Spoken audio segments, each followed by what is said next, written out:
Celebramos neste final de semana o Dia Nacional do Combate à Discriminação Racial no Brasil. A data foi escolhida com base no aniversário da primeira lei da Constituição contra o racismo no país. Em julho de 1951, o Congresso Nacional determinava que práticas de preconceito por cor ou raça são contravenções penais. 70 anos depois, estamos aqui, com uma realidade um pouco melhor, mas ainda triste. Vamos falar um pouco mais sobre o assunto com a Ieda Leal, coordenadora nacional do Movimento Negro Unificado. Ieda, bom dia, seja muito bem-vinda ao nosso programa.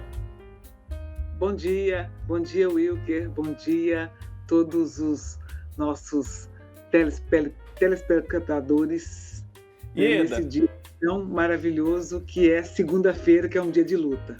Claro, sem dúvidas, viu, Ieda? Eu queria que você começasse explicando pra gente por que precisamos desse dia de combate à discriminação racial, por que é importante termos uma data dedicada a isso, a falar sobre esse assunto. Assim, nós ainda não conseguimos nos livrar do racismo que estrutura a sociedade. Então é sempre bom lembrar e termos condições de ir ganhando as consciências das pessoas para que elas possam, junto conosco, lutar contra o racismo. A lembrança do dia e do significado, da importância para nós, todos os negros do país, ela é fundamental. Mas isso é a tarefa de ir convencendo os outros de que a necessidade de lutar contra o racismo, ela é uma tarefa de todos, não negros, e negros nesse país precisam ter uma convivência respeitosa e de reconhecimento à história do povo negro nesse país. Com certeza, Ieda. Bom dia para a senhora. Agora, falar sobre o racismo, discutir isso, né, no nosso dia a dia, é importante, muito, até porque tem pessoas que acham que o racismo não existe aqui no Brasil, né? E eu acho incrível isso. Essas pessoas, eu penso em que mundo que elas vivem. Então, é importante a gente falar sobre isso, das dificuldades, principalmente diárias aí, que muitos enfrentam. Sim, sim. O racismo, ele estrutura a nossa sociedade. As pessoas precisam entender isso. Nós estamos aqui há mais de 500 anos. Olha aí, a Creuza, né, presidente do Sins Doméstico. Essa foto é maravilhosa. É uma senhora de mais de 70 anos que luta contra o racismo todos os dias. E essa aí é minha família, minha mãe, minha filha, e a gente no movimento falando que racismo é crime, que nós precisamos nos organizar para lutar. Mas o racismo, ele vem de uma teoria, né, de uma crença que estabelece a hierarquia entre as raças. Isso está errado. Nós não podemos achar que tem alguém que pode mandar e outro alguém que só pode obedecer e esquecer da sua vida, né? Então, dedica-se um tempo muito grande a essa organização racista da nossa sociedade, a hierarquia entre as raças. No nosso caso, os brancos, né, que vieram para o Brasil, dominaram e trouxeram muitos negros escravizados da África para o Brasil, e isso se tornou uma coisa que durou quase 400 anos. Na perspectiva de trabalhar que negro é inferior, que negro não pode ter direito à saúde, à educação, à moradia. Quando da libertação da carta que a princesa assinou, o que aconteceu? Os negros foram jogados nas ruas e trouxeram os brancos da Europa para poder assumir o posto de trabalho com carteira assinada. Então está errado. A princesa não assinou nossas carteiras. A princesa não indenizou as famílias. Então os negros foram morar nas ruas, né? E aí o crescimento das favelas, da criminalidade, dos meninos sem pai, sem mãe, nas ruas, as mulheres sofrendo. Então nós tivemos muitos problemas e até hoje nós temos esse problema. Então entender que isso é um problema do Estado, do governo, né, das prefeituras, em estar assumindo a luta contra o racismo, trazer essa discussão para dizer, não é só que nós somos iguais, nós somos irmãos, é para dizer que nós temos igualdade de direitos na lei. Então, acho que isso é muito importante para a gente. Então, este dia a gente reafirma essa possibilidade de negros e negras neste país caminharem junto com os não negros numa perspectiva de valorização da nossa identidade, da nossa história, da nossa cultura e a gente poder acessar todos os benefícios que a sociedade tem. Eu não posso achar que todos os negros têm que morar na periferia, que os negros não possam ter acesso às universidades. Eu não posso conviver com alguém que acha que todos os negros são suspeitos, que todos os negros são ladrões. Isso é um absurdo. E essa mentalidade, a gente precisa ajudar a acabar com essa mentalidade que existe, que é muito forte dentro do nosso país. Sem dúvidas, viu, Ieda? Recentemente tem se espalhado por aí o termo colorismo. Eu queria que você explicasse para a gente o que é. Nós temos um país com a presença de diversos seres humanos e seres humanos de diversas raças. Como a gente quer dizer raça, a gente sabe que a teoria de raça existe uma raça humana, mas como aqui no Brasil o racismo foi sustentado na questão da racialidade de negros e não negros, então a gente usa esse termo para as pessoas terem mais facilidade para entender. Mas nesses encontros raciais, nós temos negros de várias tonalidades de pele. Alguns, por conta do racismo, se assumiram brancos, entre aspas, com algumas características ou do cabelo liso, ou do cabelo, da pele mais clara, mas as pessoas sabem perfeitamente quem são os negros e os brancos nesse país. Nesse sentido, o colorismo ele vem, às vezes, para descaracterizar o nosso pertencimento racial ou trazer uma situação em que coloca para a sociedade negros com peles mais claras. E aí as pessoas precisam ter o sentido do pertencimento racial. Tá certo que tem muitos brancos ou não negros que assumem a questão racial para o benefício em algum determinado momento, como a questão das cotas, ou para usar coisas do pertencimento da população negra para se autopromover. E isso a gente vem discutindo e vem percebendo e vem ajudando as pessoas a adquirir a sua consciência negra. Nós não somos 56% da população à toa, porque as pessoas vêm assumindo o seu pertencimento racial. Mas a gente há de convir de que a polícia ou a discriminação é feita para os negros que têm o tom da pele mais escura. Isso não significa que os negros que têm o tom da pele mais clara estão livres do racismo. Mas há um comportamento no Brasil muito perverso de achar que negros no Brasil são só os negros da pele retinta, os outros não são. É mentira, né? Então, esse colorismo ou essa dificuldade das pessoas do pertencimento racial faz com que a gente tenha problemas de aceitação na sociedade. Eu não posso ser aceita na sociedade porque o tom da minha pele é mais claro, porque isso é racismo. Isso é racializar, dizer que a gente só aceita os mais claros porque os mais escuros pertencem a uma raça de inferioridade. Então, este uso indevido, né, faz com que tenha essa discussão, que é uma discussão, para mim, empobrecida.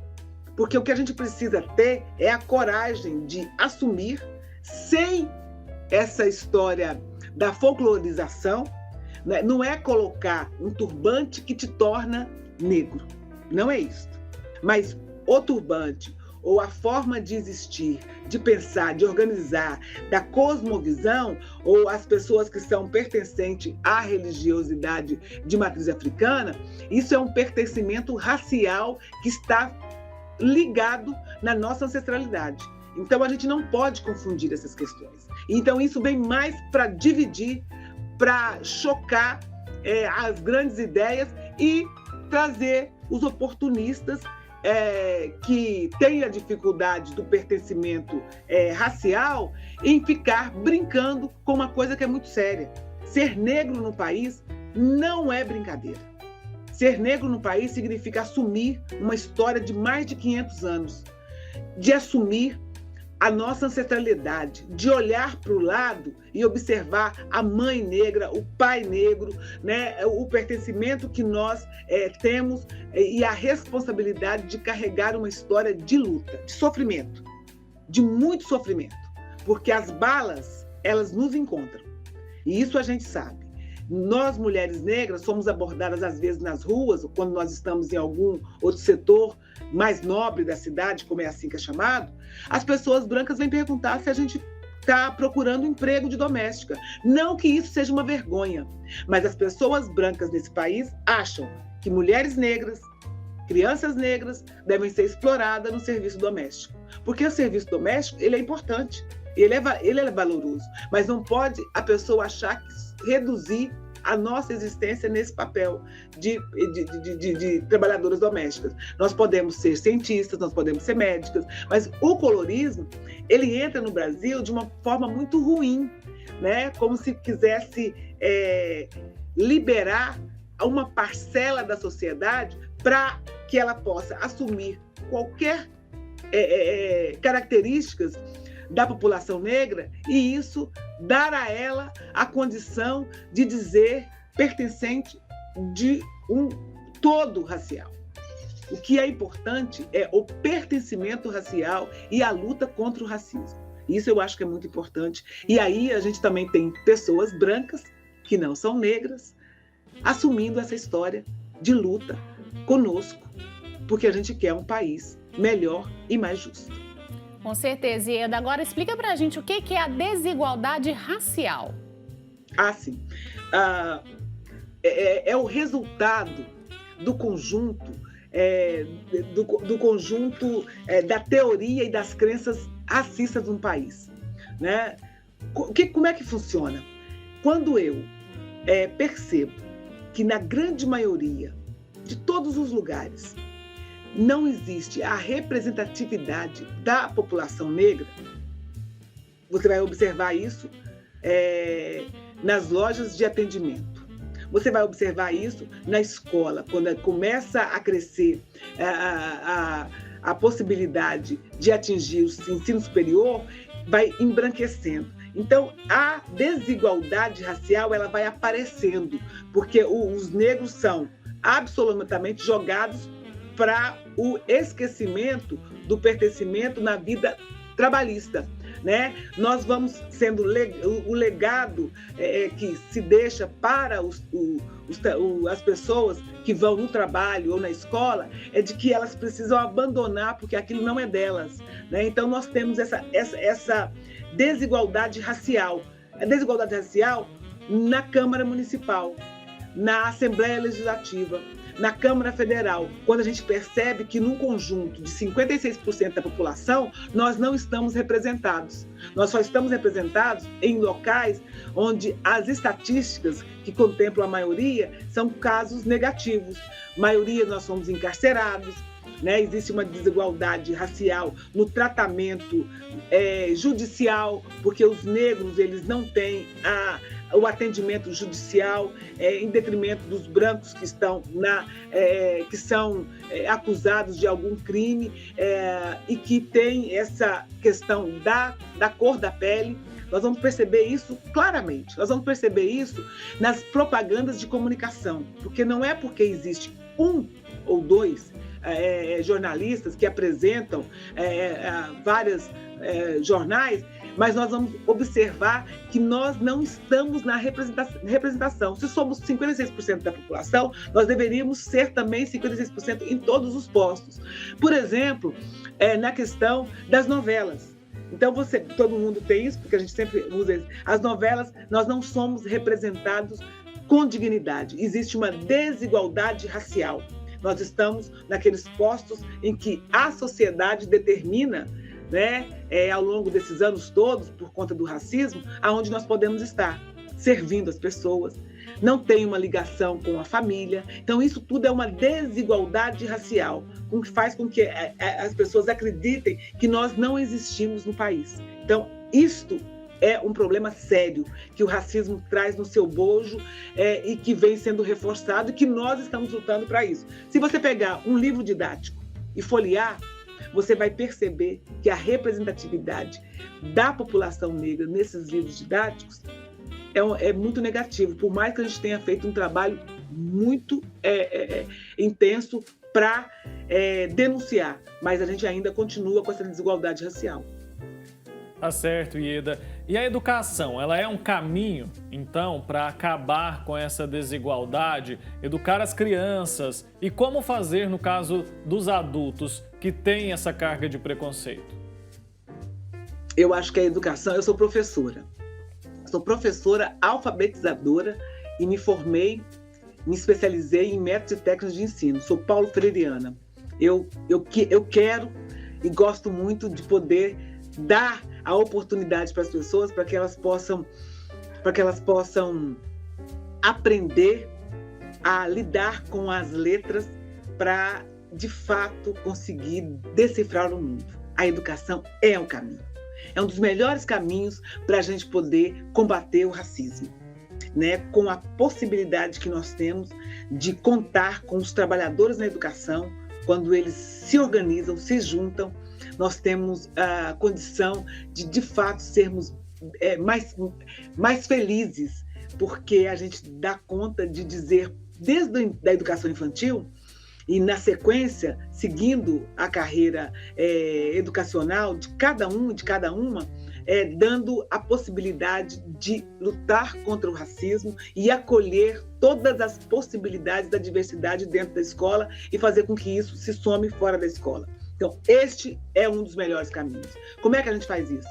Com estudo, mudando a lógica da escola, convidando todas as pessoas a se entenderem do seu pertencimento racial, discutindo o 13 de maio, mas não esquecendo que tem o 20 de novembro. Não abrindo mão de dizer da diversidade da população, cobrando dos estudantes a contação da história da sua família, descobrindo entre todos os profissionais o pertencimento racial dos trabalhadores em educação, dos funcionários, das pessoas que abrem a porta, das pessoas que servem um lanche. Então, a educação, ela é também um dos melhores caminhos. Eu fico aqui querendo dizer que é o melhor caminho para a luta antirracial no nosso país.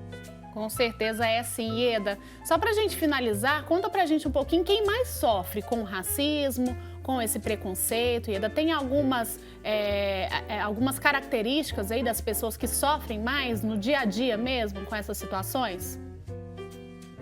Eu acho que a população, em geral, sofre muito. A população negra, em geral, sofre muito com o racismo. Nós somos impedidos a todo momento.